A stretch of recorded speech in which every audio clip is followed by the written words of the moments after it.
ಯೋಗ್ಯರನ್ನು ಆಯ್ಕೆ ಮಾಡಿ ಇವತ್ತು ಪ್ರಶಸ್ತಿಯನ್ನು ಕೊಡಮಾಡುವ ಕೆಲಸವನ್ನು ಮಾಡುತ್ತಿದ್ದಾರೆ. ಸನ್ಮಾನ್ಯ ಶ್ರೀ ಲಿಂಗಪ್ಪನವರು ಈ ಪ್ರಶಸ್ತಿಗೆ ಭಾಜನರಾಗಿದ್ದಾರೆ. ಲಿಂಗಪ್ಪನವರು ಚಿತ್ರದುರ್ಗ ಜಿಲ್ಲೆಯ ಹಿಂದಿನ ದಾವಣಗೆರೆ ಜಿಲ್ಲೆಯ ಜಗಳೂರಿನಲ್ಲಿ ಹುಟ್ಟಿದವರು.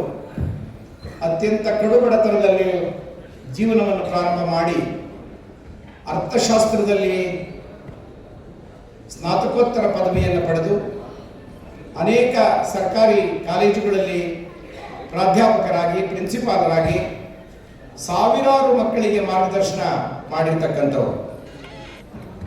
ಅವರ ಮೂಲ ಬರವಣಿಗೆಯ ಆಶಯ ಬುದ್ಧ, ಬಸವ, ಅಂಬೇಡ್ಕರ್ ಅವರು.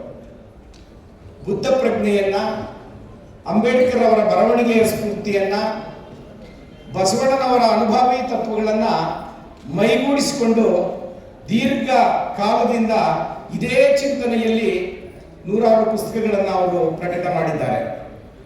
ನಾನು ಅವರ ಪುಸ್ತಕಗಳ ಬಿಡುಗಡೆಯ ಕಾರ್ಯಕ್ರಮಕ್ಕೆ ಹೋದಾಗ ಅವರಿಗೆ ಬರವಣಿಗೆಯ ಕಾರ್ಖಾನೆ ಅಂತ ಹೇಳಿದ್ದೆ. ಅಷ್ಟು ಸಾವಿರಾರು ಪುಟಗಳಷ್ಟು ಬರವಣಿಗೆಯನ್ನ ಸನ್ಮಾನ್ಯ ಲಿಂಗಪ್ಪನವರು ಮಾಡಿದ್ದಾರೆ. ಹಂಪಿಯ ಕನ್ನಡ ವಿಶ್ವವಿದ್ಯಾನಿಲಯದ ಸಿಂಡಿಕೇಟ್ ಸದಸ್ಯರಾಗಿ ಸೇವೆ ಸಲ್ಲಿಸಿದ್ದಾರೆ.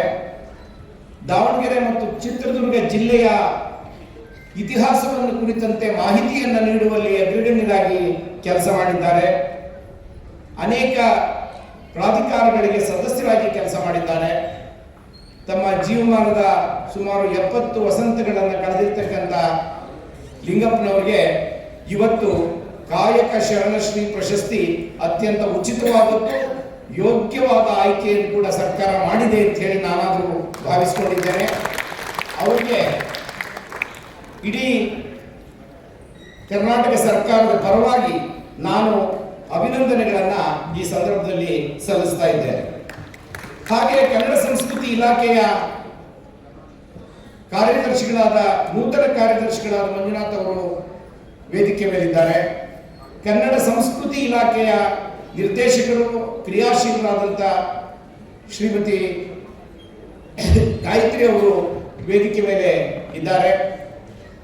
ನಮ್ಮ ಸಮುದಾಯಗಳ ಎಲ್ಲ ನಾಯಕರು ವೇದಿಕೆ ಮೇಲೆ ಆಸೀನರಾಗಿದ್ದಾರೆ.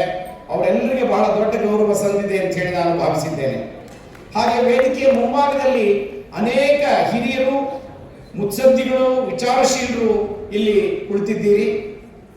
ಕಾಯಕ ಶರಣಶ್ರೀಗಳ ಈ ಜಯಂತಿಯನ್ನ ಇಷ್ಟೊಂದು ಉತ್ಸಾಹಭರಿತರಾಗಿ ಆಚರಣೆ ಮಾಡ್ತಿರ್ತಕ್ಕಂಥದ್ದು ನಿಮ್ಮೆಲ್ಲರಿಗೆ ನಾನು ಮೊದಲಿಗೆ ಅಭಿನಂದನೆಯನ್ನ, ಕೃತಜ್ಞತೆಗಳನ್ನು ಸಲ್ಲಿಸಿ ಇವತ್ತಿನ ಕಾಯಕ ಶರಣರನ್ನ ಕುರಿತ ಕೆಲವು ಅಭಿಪ್ರಾಯಗಳನ್ನ ನಿಮ್ಮ ಜೊತೆ ಹಂಚಿಕೊಳ್ಳೋದನ್ನ